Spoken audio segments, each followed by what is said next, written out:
കണ്ണൂർ പയ്യാമ്പലം ബീച്ചിലാണ് കേട്ടോ ഇത്. Hi, വിരാടമിനതം the 60+ യങ്സ്റ്ററിൻ്റെ പുതിയ വീഡിയോയിലേക്ക് സ്വാഗതം കേട്ടോ. ഒരു സുഹൃത്തിൻ്റെ മകളുടെ കല്യാണത്തിന് മറ്റു സുഹൃത്തുക്കളോടൊപ്പം എത്തിയതാണ് ഇവിടെ കണ്ണൂർ. താമസിച്ചത് പയ്യാമ്പലം ബീച്ചിന് അടുത്തുള്ള ഒരു ബീച്ച് റെസിഡൻസി എന്ന് പറയുന്നൊരു ഹോട്ടലാണ്. അപ്പം നടക്കാനിറങ്ങിയപ്പോൾ ആദ്യം കണ്ടത് ഇതൊരു മുത്തപ്പ ക്ഷേത്രമാണ്. അവിടെ രാവിലെ പൂജകൾക്കുള്ള തയ്യാറെടുപ്പുകളൊക്കെ ആരംഭിക്കുന്നത് കണ്ടുകൊണ്ട് നമ്മൾ മുമ്പോട്ട് നടക്കുകയാണ് കേട്ടോ. സുഹൃത്തുക്കൾ ഇറങ്ങിയിട്ടില്ല, അവർ കുറച്ച് കഴിഞ്ഞ് വന്നേക്കാമെന്നാണ് പറഞ്ഞിരിക്കുന്നത്. അപ്പം നമുക്ക് ഈ രാവിലത്തെ നടപ്പ് ഇഷ്ടമായതുകൊണ്ട് വെറുതെ ഇങ്ങനെ കണ്ണൂരിൻ്റെ കാഴ്ചകളൊക്കെ കണ്ട് ഇങ്ങനെ നടക്കുകയാണ്. താമസിക്കുന്ന ഹോട്ടലിൽ നിന്ന് ഏതാണ്ട് കഷ്ടി 1 കിലോമീറ്റർ താഴെ ഉള്ളൂ കേട്ടോ ഈ ബീച്ചിലേക്ക്. അപ്പോൾ നടന്നപ്പോഴാണ് ഇത് സ്റ്റഡ് ഫാം പോലെ കുതിരകളെ കാണുന്നത്. ഗൂഗിൾ മാപ്പ് ഇട്ടാണ് വന്നതെങ്കിലും നടന്നു വന്നതുകൊണ്ട് എവിടെയോ വഴി തെറ്റിയിട്ടുണ്ട് കേട്ടോ. അപ്പോൾ ഇനി നമുക്ക് മെയിൻ റോഡിലേക്ക് കയറണം. അപ്പോൾ ഇതാ ഒരു കനാല് കിടക്കുന്നു. കനാലിൽ അങ്ങനെ നമ്മൾ തപ്പിപ്പിടിച്ച് മെയിൻ റോഡിൽ കയറി കേട്ടോ. മെയിൻ റോഡിൽ, അതായത് ബീച്ച് റോഡിൽ കയറി അവിടെ വലതുവശത്തേക്ക് നോക്കുക. പാലത്തിനടുത്ത് നോക്കുമ്പോൾ അതാ വേറെ കുതിരകളെ പോലെ തന്നെ ഒട്ടകങ്ങൾ നിൽക്കുന്നു. ഇവയൊക്കെ ഈ ബീച്ചിൽ ടൂറിസ്റ്റായിട്ട് വരുന്ന ആൾക്കാർക്ക് യാത്ര ചെയ്യാനും വേണ്ടിയിട്ട് വളർത്തുന്ന കുതിരകളും ഒട്ടകങ്ങളും ഒക്കെയാണ് കേട്ടോ. കണ്ണൂർ ജില്ലയിലെ ഏറ്റവും പ്രശസ്തമായ ബീച്ചുകളിലൊന്നാണ് പയ്യാമ്പലം ബീച്ച്. കണ്ണൂർ ടൗണിനോട് ചേർന്ന് കിടക്കുന്ന ബീച്ചും കൂടിയാണ് കേട്ടോ ഈ പയ്യാമ്പലം ബീച്ച്. മറ്റു പ്രത്യേകത അറിയാമല്ലോ, സഖാവ് AKGയുടെയും സഖാവ് EK നായനാരുടെയും ഒക്കെ ശവകുടീരങ്ങളും അവരുടെ ക്രിമേഷൻ നടത്തിയ സ്ഥലവും പയ്യാമ്പലം ബീച്ചിലാണുള്ളത്. സമയം വളരെ കുറവാണ്, അതുകൊണ്ട് എവിടെയൊക്കെ കാണാൻ പറ്റുമോ എന്നുള്ളത് നമുക്കറിയില്ല. എന്തായാലും ബീച്ച് നമുക്കൊന്ന് കണ്ട് ആസ്വദിച്ചു പോവാം. ഇത് ബീച്ചിൻ്റെ സൈഡിലൂടെയുള്ള വിശ്രമത്തിന് വേണ്ടിയിട്ട് പണിതിരിക്കുന്ന കെട്ടിടങ്ങളൊക്കെയാണ് കേട്ടോ. ഇതാ ഇവിടെ അപകട മുന്നറിയിപ്പ് കൊടുത്തിട്ടുണ്ട്. പക്ഷേ നിങ്ങൾ നോക്കി എന്തോരം ആൾക്കാരാണ് ഇപ്പോഴും അവിടെ ഇറങ്ങി കുളിക്കുന്നത് നോക്കുക. പണ്ടൊരിക്കൽ വന്നു കഴിഞ്ഞപ്പോൾ ഈ ബീച്ച് ഒരുപാട് കയറിയായിരുന്നു കിടന്നിരുന്നത്. സന്ധ്യാസമയമായിരുന്നു. ഈ മതിലിനോട് ചേർന്ന് തിരയടിക്കുന്നൊരവസ്ഥയുണ്ടായിരുന്നു. ഇന്ന് പക്ഷേ കടൽ ഒരുപാട് ഇറങ്ങി കിടക്കുന്ന പോലെയാണ് തോന്നുന്നത് കേട്ടോ. വേലിയിറക്ക സമയമായിരിക്കും. എന്നാലും ശാന്തസുന്ദരമായ അവസ്ഥയാണ് ഇപ്പോൾ ഉള്ളത്. വൈകിട്ടത്തെ തിരക്കുകൾ ഒന്നും തന്നെ അഫക്റ്റ് ചെയ്യാത്ത രീതിയിലാണ് ഇപ്പോൾ ഉള്ളത്.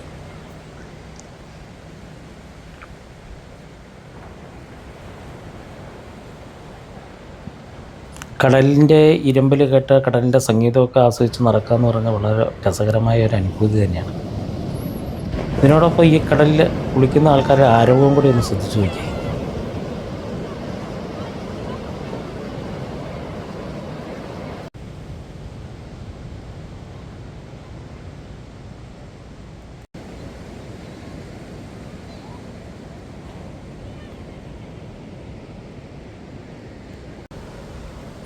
വൈകുന്നേരങ്ങളിൽ ഈ കടലിൻ്റെ ഈ മണൽത്തരികളിൽ നിറയെ മണൽത്തരികൾ പോലെ തന്നെ ജനങ്ങളുമാണ് കേട്ടോ.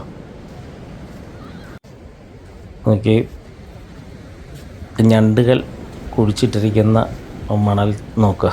അതിലൂടെയും നടക്കാം. ഞണ്ടുകൾ നമ്മളെ കാണുമ്പോൾ ഓടി ഒളിക്കുന്ന ഞണ്ടുകളെ കാണാം കേട്ടോ.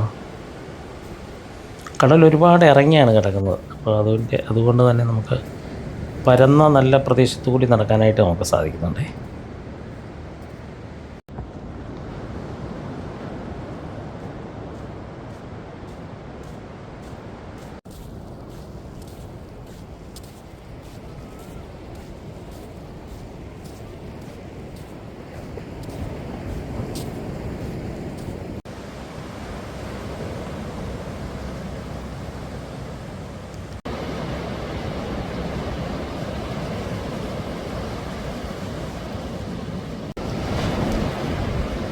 എന്തോ പിടിക്കാനൊരാൾ ഓടിപ്പോകുന്നു കേട്ടോ. എന്താണേലും കൊള്ളാം.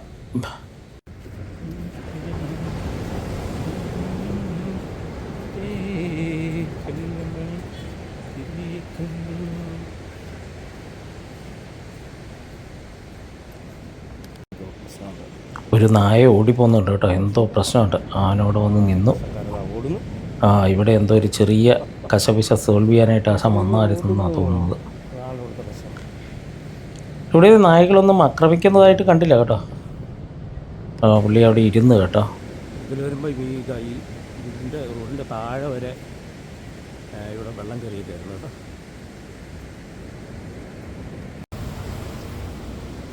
ഇത്രയും നടന്ന സ്ഥിതിക്ക് നമുക്കൊരു കുറച്ച് നേരം വിശ്രമിക്കാം. അപ്പോഴത്തേനും നമ്മുടെ സുഹൃത്തുക്കൾ എത്തുകയും ചെയ്യും.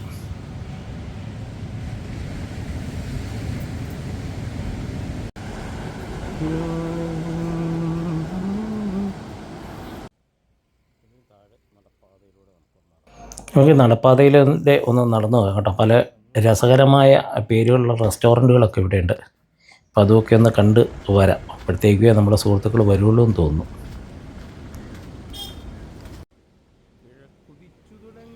കിഴക്ക് സൂര്യൻ്റെ പ്രകാശം നമുക്ക് കണ്ടു തുടങ്ങിയിട്ടുണ്ട് കേട്ടോ.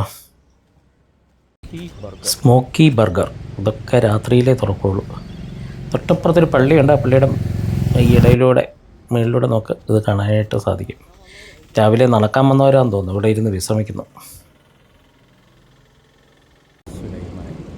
അടുത്ത കട ക്ലബ് സുലൈമാനി.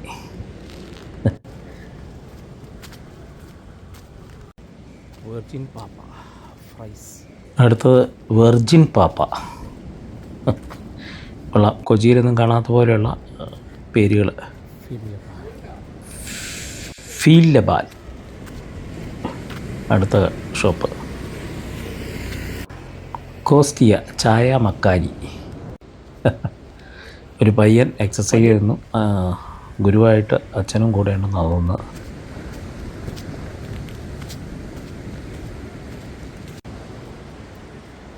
ഒരു ഗെയിം സോണും കൂടെ ഉണ്ട് കേട്ടോ.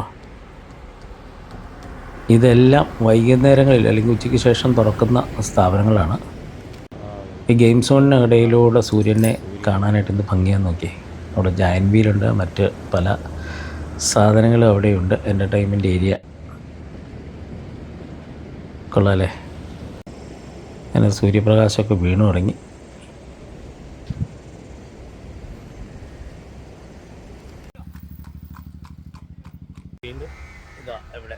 നമ്മുടെ സുഹൃത്തുക്കൾ വന്നിറങ്ങി. അത് കാവ്യ മുണ്ടെടുത്തിരിക്കുന്നത് ഐസക് സാറ്, മറ്റ് മുണ്ടെടുത്തിരിക്കുന്ന ശിവദാസ് സാറ്. ഇവരെയൊക്കെ നിങ്ങൾ എൻ്റെ മറ്റ് വീഡിയോയിലൊക്കെ കണ്ടിട്ടായിരിക്കും. കൂടെയുള്ളത് ഞങ്ങളുടെ സാരഥിയാണ് മഹേഷ്.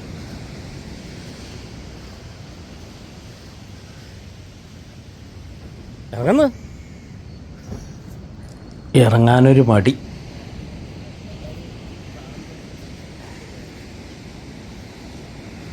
ഐസക് സാറ് നേരെ കടലിലേക്ക് തന്നെ ചാടി. അദ്ദേഹത്തിൻ്റെ റിഫ്ലക്ഷൻ നോക്കി, നല്ല രസമുണ്ട് അതിൽ കാണാൻ. മഹേഷും ആ റിഫ്ലക്ഷൻ കണ്ടുകൊണ്ട് വന്നതാണ്. നല്ല രസമുണ്ട് അല്ലേ.